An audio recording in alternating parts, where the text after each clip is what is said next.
தாவீதனுடைய வாழ்க்கையில நடந்த காரியத்தை குறித்து தான் நம்ம இன்னைக்கு பார்க்க போறோம். மனித ஞானமும் தேவனுடைய வல்லமையும் குறித்து ஒரு சின்ன ஒரு மெசேஜ். தாவீதினுடைய வாழ்க்கையில நம்ம பார்த்தோம்னா, அகித்தோப்பேல் என்கிற ஒரு ஆலோசனைக்காரர் தாவீதுக்கு இருந்தாரு.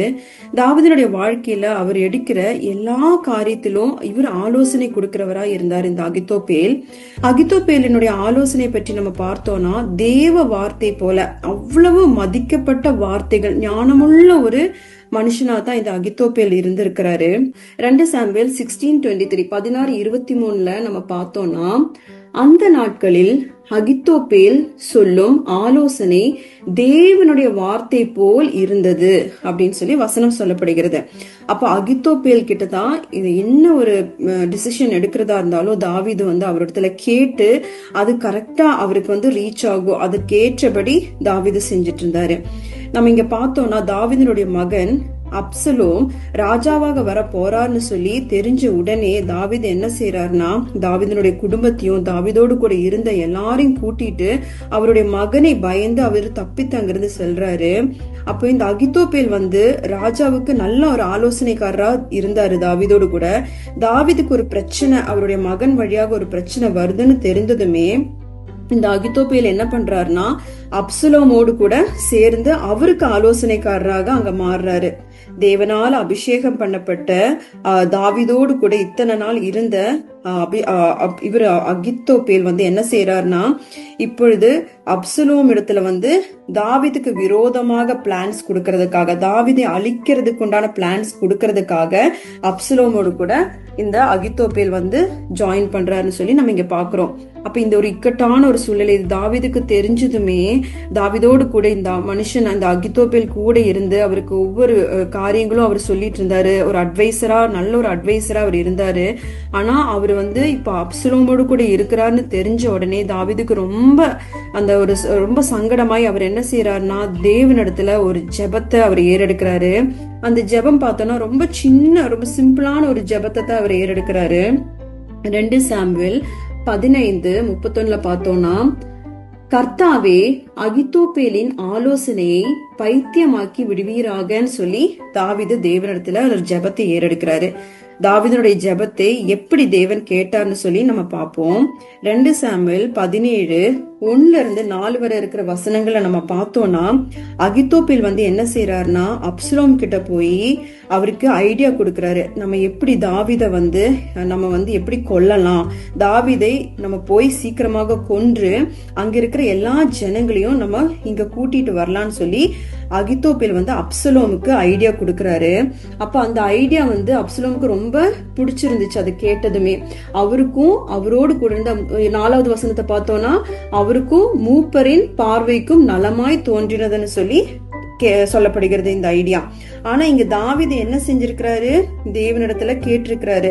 தேவனிடத்துல கர்த்தாவே அகித்தோப்பேலின் ஆலோசனை பைத்தியமாக்கி போடுங்கன்னு சொல்லிட்டு தேவனிடத்துல தாவீது கேட்டிருக்கிறாரு. ராஜாக்களுடைய இருதயத்தை தேவன் மாற்ற திருப்ப வல்லவரா இருக்கிறதுனால இங்க தேவன் என்ன செஞ்சிருக்கிறாருன்னா, அப்சலோமுடைய இருதயத்துல காணப்படுகிற இந்த அகித்தோப்பேல் கொடுத்த ஐடியாவை தேவன் கேன்சல் பண்றாரு. இப்படின்னு சொல்லி பார்த்தோம்னா, 2 சாமுவேல் 5வது வசனத்துல, ஆகிலும் அப்சலோம் அக்கியனாகிய ஊசாயை கூப்பிட்டு அவன் வாய்மொழியையும் கேட்போம் என்றான். என்ன செய்யறாரு, அப்சலோம் அகித்தோப்பேல் சொல்கிற காரியங்கள் எல்லாம் கேட்டாரு. அகித்தோப்பேல் தாவீதை கொலை செய்யறதுக்கு உண்டான பிளான்ஸ் கொடுத்ததெல்லாம் கேட்டு நல்லதுன்னு அவருக்கு புரிஞ்சதும், அவர் மறுபடியும் இன்னொரு இடத்த கூட நம்ம ஐடியா டிஸ்கஸ் பண்ணலாம்னு சொல்லிட்டு அவர் என்ன செய்யறாருன்னா, இங்க ஊசாயை கூப்பிட்டு ஆலோசனை கேட்கிறாரு. இந்த ஊசாய் யாருன்னு சொல்லி பார்த்தோம்னா, தாவீதனுடைய நண்பன் சொல்லி சொல்லப்படுகிறது. அப்ப இந்த ஊசாய் என்ன செய்யறாருன்னா, தாவீதை காப்பாற்றுவதற்காக அப்சலோம் கிட்ட போய் வேற பிளான்ஸ் கொடுக்கறாங்க. அது 2 சாமுவேல் 17:6-14 வரைக்கும் இருக்கிற வசனங்கள்ல இந்த ஊசாய்னு சொன்ன இவரு தாவீதனுடைய நண்பன் கொடுக்கிற பிளான்ஸ் தான், இப்படி எல்லாம் பண்ணலாம்னு சொல்லிட்டு. அப்படி தேவன் என்ன செய்யறாருன்னா, அகித்தோப்பேல் சொல்கிற ஆலோசனையை அப்சலோமுடைய இருதயத்திலிருந்து மாற்றி போடுறாரு. அதை கேட்டதுமே அகித்தோப்பேலுக்கு ரொம்ப சங்கடம் ஆயிடுச்சு. ஏன்னா அகித்தோப்பேல் இத்தனை நாள் அவரு சொல்கிற வார்த்தை வந்து தேவ வார்த்தை போல அங்க இருக்கிற எல்லாரும் கேட்டுட்டு இருந்தாங்க. ஆனா இப்போ இவர் இந்த பிளான் வந்து எதுவுமே கேட்காதனால அகித்தோப்பேலுக்கு ரொம்ப சங்கடமாயி அவருடைய உயிரை வந்து அவர் மாய்த்து கொள்றாரு. இதுல நம்ம என்ன பார்த்து கொள்ள முடியும்னா, எவ்வளவு ஞானமுள்ள மனுஷனா இருந்தாலும் நம்மளுக்கு எகெயின்ஸ்டா, தேவ பிள்ளைகளுக்கு எகெயின்ஸ்டா வரும்பொழுது தேவன் வந்து அவங்க ஞானத்தை வந்து தோற்கடிக்கிற நல்ல தேவனா இருக்கிறாரு. ஆனா இங்க அகித்தோப்பேல் வந்து அப்சலோமுக்கு நல்லதுதான் செஞ்சாரு. ஆனா இங்க தாவீது வந்து தேவனிடத்துல என்ன செஞ்சிருக்கிறாரு? ஜெபித்திருக்கிறாரு. நம்மளும் இந்த மாதிரியான சூழ்நிலை, நம்மளுக்கு ஒவ்வொரு நாளும் பல பல சிச்சுவேஷன்ல நம்ம கடந்து போவோம். நம்ம வேலை இடங்களா இருந்தாலும், குடும்பங்களிலா இருந்தாலும், நெய்பர்ஸ் மத்தியில, சர்ச்சில், எங்கெங்கெல்லாம் இருந்தாலும் நமக்கு விரோதமா சத்ரு வந்து ஒவ்வொரு ஆலோசனை கொண்டு வரும் பொழுதும் நம்ம தாவீதை போல தேவனுடைய சமூகத்துல எப்பொழுதும் இருக்கிற பிள்ளைகளாய் நம்ம காணப்படணும். நம்ம தேவனுடைய சமூகத்துல எப்பொழுதும் நம்ம இருக்கும் பொழுது தேவன் வந்து எப்படி அகித்தோப்பேலுடைய ஆலோசனையை வந்து மாற்றி போட்டாரோ, பைத்தியமாக்கி போட்டாரோ, அதே போல அதை கேன்சல் பண்ணது போல நமக்கு விரோதமாய், நம்மளுடைய பிள்ளைகளுக்கு விரோதமாய், நம்மளுடைய கணவருக்கு விரோதமாய் எழும்புகிற காரியங்கள் எதுவுமே நடக்காது. ஏன்னா நம்ம வந்து எங்க இருக்கிறோம்னா உன்னதமானவரின் மறைவுல நம்ம இருக்கிறோம். நம்ம எங்க இருக்கிறோம்? தேவனுடைய மறைவுல நம்ம இருக்கிறோம். அவர் நம்மளுடைய அடைக்கலம்னு நம்ம சொல்றோம் சங்கீதம் 91. நம்மளுடைய கோட்டையாய் தேவன் இருக்கிறாரு, நம்மளுடைய நம்பிக்கையாய் அவர் இருக்கிறாரு. அப்ப நம்மளுக்கு விரோதமாக என்னதான் எழும்பினாலும், மனுஷங்க என்னதான் பிளான் பண்ணாலும் அது நடக்கவே நடக்காது. ஏன்னா நம்ம வந்து தேவனுடைய பிள்ளையாய் இருக்கிறோம். ஹல்லேலூயா. இன்னைக்கு கேட்ட மெசேஜின் படியாக நாம் ஜெபிப்போம். ஹல்லேலூயா. அப்பா இயேசப்பா, உமக்கு நன்றி செலுத்துகிறோம் தகப்பனே. அப்பா இன்றைக்கு ஆண்டவரே எங்களுக்கு கொடுத்த இந்த வார்த்தையின்படியாக அப்பா எங்களை ஒவ்வொருவரும் கரங்களில தருகிறோம். அப்ப எங்களை, எங்கள் பிள்ளைகளை, எங்கள் கணவரை உமது கரங்களில தருகிறோம். அப்பா அப்பா எங்களுக்கு விரோதமாய் கிரியை செய்கிற எல்லா ஆயுதங்களும் இயேசுவின் நாமத்தினால வாய்க்காதே போகட்டும். அப்பா அப்பா ஸ்தோத்திரம் ஆண்டவரே. தாவீது ஜெபித்தது போல அப்பா அகித்தோப்பேலின் ஆண்டவரே ஆலோசனை பைத்தியமாக்கி போட்டீரே, அதே போல எங்களுக்கு விரோதமாய் கிரியை செய்கிற எல்லா பிசாசுனுடைய தந்திரங்கள் ஆண்டவர், மனுஷர்கள் இருதயத்துல காணப்படுகிற எல்லா பிளான்ஸையும் நாங்க கட்டி அப்புறப்படுத்துகிறோம். அப்பா பகலில் பறக்கும் அம்புக்கும், மத்தியானத்தில் பாழக்கும் சங்கரத்துக்கும், இரவில் உண்டாகும் பயங்கரத்துக்கும், இருளில் நடமாடும் கொள்ளை நோய்க்கும் நாங்க பயப்பட மாட்டோம். ஏன்னா இஸ்ரவேல் காக்கிற தகப்பன் நீங்க. உறங்காமல் தூங்காமல் ஆண்டவரே தூதர்களை வைத்து எங்களை பாதுகாக்கிற தகப்பனா இருக்கிறீங்க.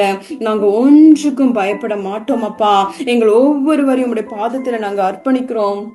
ஆண்டவரே இயேசப்பா, உம்முடைய சித்தத்தின்படியாக எங்களை உம்முடைய வழிகளில அப்பா நீ நடத்த நல்லவராய் இருக்கிறீரே. உமக்கு கோடான கோடி நன்றி நன்றி நன்றி அப்பா. எனக்கு எதிராய் வரும் ஆயுதமெல்லாம் நிர்மூலமாய் போய்விடும் இந்த தேவனால். எனக்கு எதிராய் வரும் ஆயுதமெல்லாம் நிர்மூலமாய் போய்விடும் இந்த தேவனால். என் பலன் ஆரோக்கியம் தேவதானமே, இந்த சரீரம் ஆசீர்வதிக்கப்படும்.